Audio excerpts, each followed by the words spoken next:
Good morning, good afternoon, good evening. Welcome in. This is Lunar Goddess Tarot. I'm Sarah, and I'll be your intuitive guide and your reader. And we are post full moon in Pisces. We're also in Mercury retrograde now. So an interesting combination when you have a full moon in a water sign hitting Mercury retrograde. This is a Mercury retrograde that is also coupled with 5 other retrogrades. So we now have 6 planets spinning in retrograde. Okay. What this means is we are being asked to slow way down. Slow your mind, slow your roll, slow down your body. Everything is slowing down. That could mean business. It could mean finances. It could mean streams of income for some of you. It's going to depend where it hits in your chart. It could be slowing down in love, meaning, putting on the brakes in certain relationships. It could also mean with these retrogrades, with this energy that they bring, that people from the past might be coming back in to try to knock on the door and say hello. And it's always up to you what you decide to do with that knock. Will you entertain that person? Is there closure to be gained? Do you need to speak to them to obtain this closure?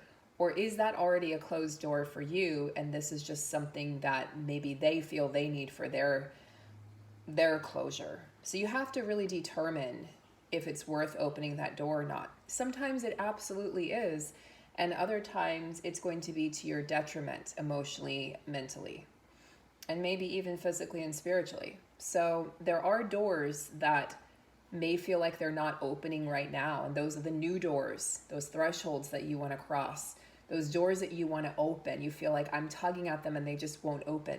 It's because we're going through a rite of passage. We're being initiated here with this full moon in Pisces. And it's not time yet for those doors to open.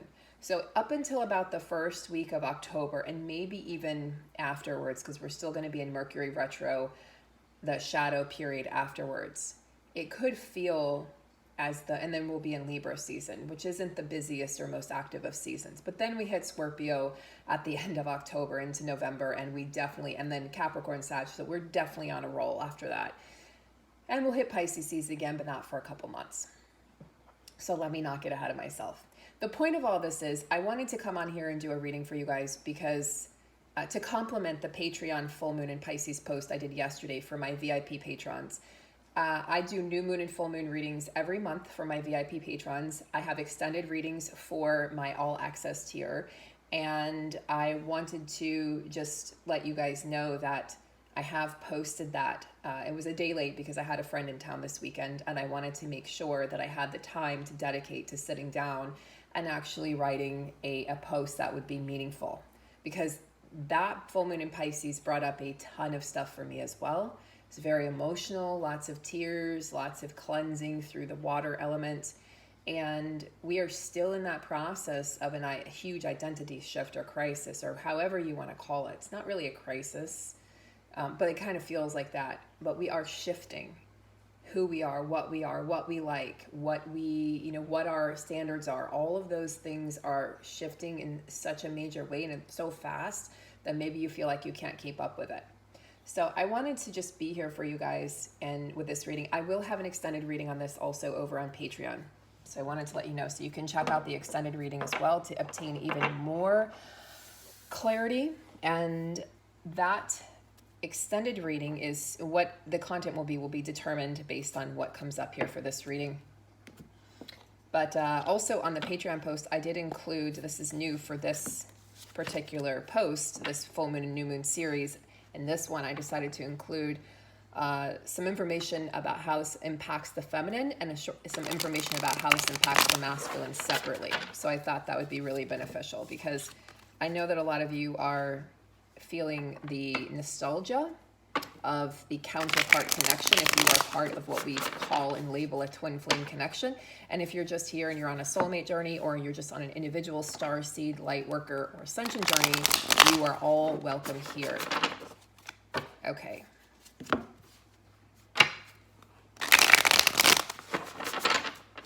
Please note that most of my posts on Patreon are in written form. However, the extended readings obviously are in video form. Okay, all right, so let's get going. So the Lovers card here, you know, speaks of the journey that two people can take together, but it's also the possibility of more than one option when it comes to love. And so I think there's some confusion here.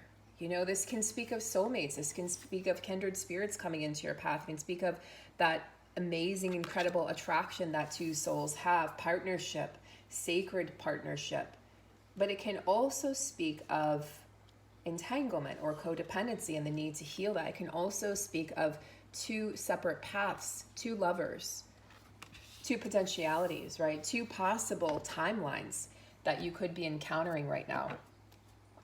And you'll need to decide which of those two timelines is right for me.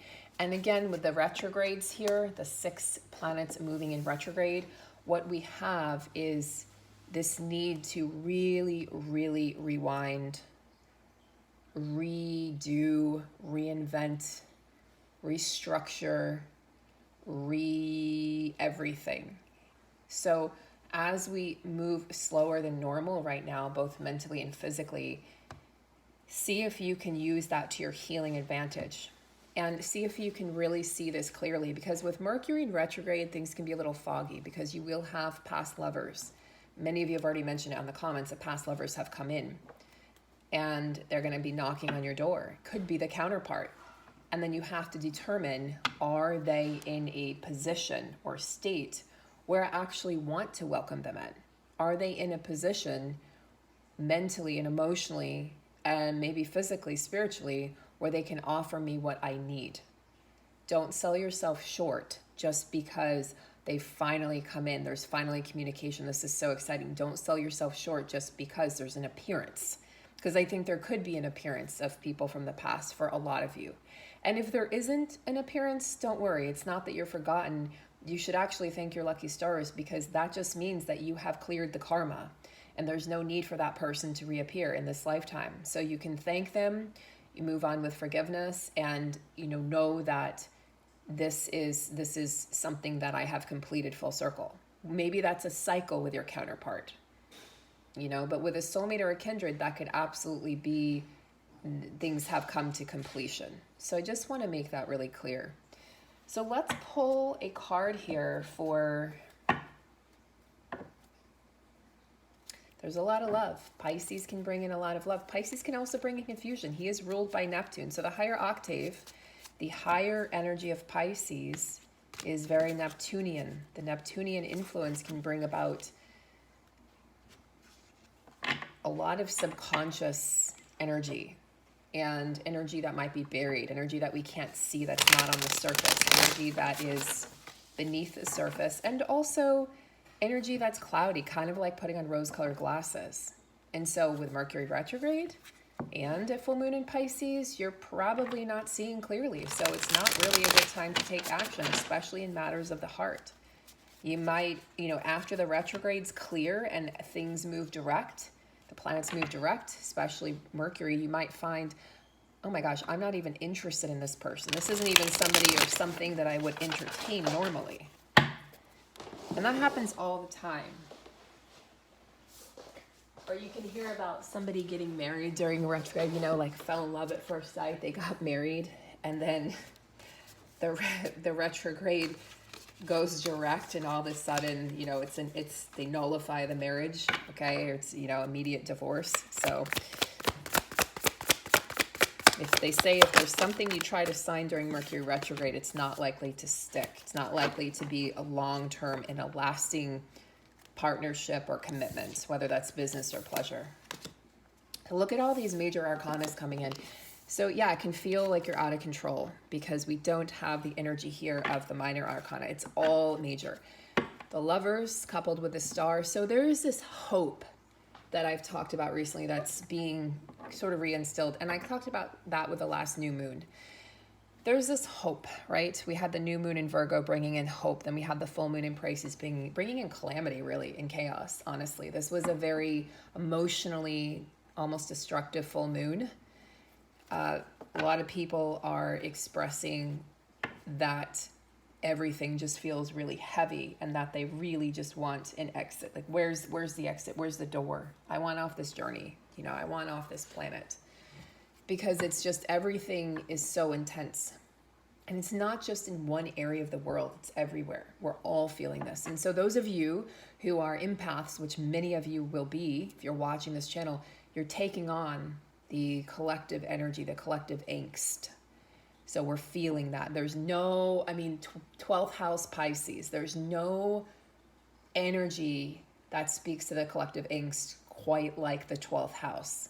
12th house is the culmination of all the other 11 houses. It contains all of the energy. It is like the hero's journey, and it does signal a cycle completing. So, and then full moon is a cycle completing in and of itself. The devil energy could speak of distractions coming in with this full moon. It could be hard for you to focus, hard for you to maintain dedication or loyalty. If you're trying to start a project or you have an idea, you might not be able to bring it to fruition, especially again because we're in retrograde season. And then we're about to hit eclipse season at the end of October. So we have about 5 or 6 weeks, and then we hit eclipse season. Solar eclipse in Scorpio, lunar eclipse in Taurus. I'll talk much more about that when they're coming because they're very important. The star, wish fulfillment. The possibilities are endless, bringing in that limitless energy of anything is possible, anything can happen, not trying to pigeonhole yourself into a particular box just to fit. This is all about getting out of the structure that society creates, getting out of the structure that your family, your generational curses, not curses necessarily, but the generational belief systems, if you will. So, a man should be this way, a woman should be this way, etc., etc. The star is a very positive omen, especially because it's sitting next to the Lovers. It does tell me that there is some renewed hope, but also with that can come expectation. So be mindful of that, guys. Be mindful of expectation. Things might seem just your dream state could be very vivid right now, and things could just seem very unsteady and uncertain. You're unsure even of your own footing, but yet you could be at the same time with this Neptunian full moon influence very drawn into this love, very drawn into this romanticism, this romanticized version of the twin flame journey. So be mindful of that, because yes, there are opportunities and you're going to have the potentiality to see a lot of beauty in your situation now, whereas maybe before you were just angry or you were sad or brokenhearted. So there's a lot of optimism that comes through with the star. But I just want to caution, because we're in retrograde season with full moon in Pisces. If the planets were doing something different, this would be a different reading. But because of that, I just want to don't just throw caution to the wind, okay? Walk forward with a little trepidation in your step, a little caution, because the devil here, can speak about mental bondage or feeling physically, stuck in some way, unable to move, unable to break yourself free of some situation, or just being stuck in your own storyline, in your own plot line in your head of the play that you're creating that, becomes your life. But on the flip side of the devil, it talks about freedom and liberation from those confines that usually it's us that's created it. But this can also talk about addiction. So I wonder if there could be some masculines with this powerful full moon in Pisces who may have plunged back into their addictions temporarily. I'm just calling it like I see it, guys. If you're new to my channel, I do not sugarcoat. I do not make promises. But I will speak the truth, and I will tell you what I'm seeing clearly as I can. There is temptation here. This could be temptation to get lured back again into that romanticized version of the journey, and then you forget that you're the star of your own play. You forget that you're the one that has all the answers. Don't forget who you are, Divine Feminine. Don't forget that it's you that's writing the story. Yeah, Knight of Cups. Oh boy, and the Empress. So yeah, there's definitely some energy surrounding you that is playful and sexual and sensual and romantic and very, very, it's going to be hard to resist. Damn it. It's going to be hard to resist. But you're being asked to stay in this Empress energy. The reason that people are drawn to you at this time is because you're exemplifying, embodying the Empress energy. You have you have this light within you that shines outwardly, and they know that you have everything you need inside of you. She's got her own cosmos, her own planetary system inside of her. She doesn't need anything or seek anything outside of her. So therefore, she attracts everything. When you need nothing, you attract everything. I can't remember who said that. It might have been Ram Dass, but it's true.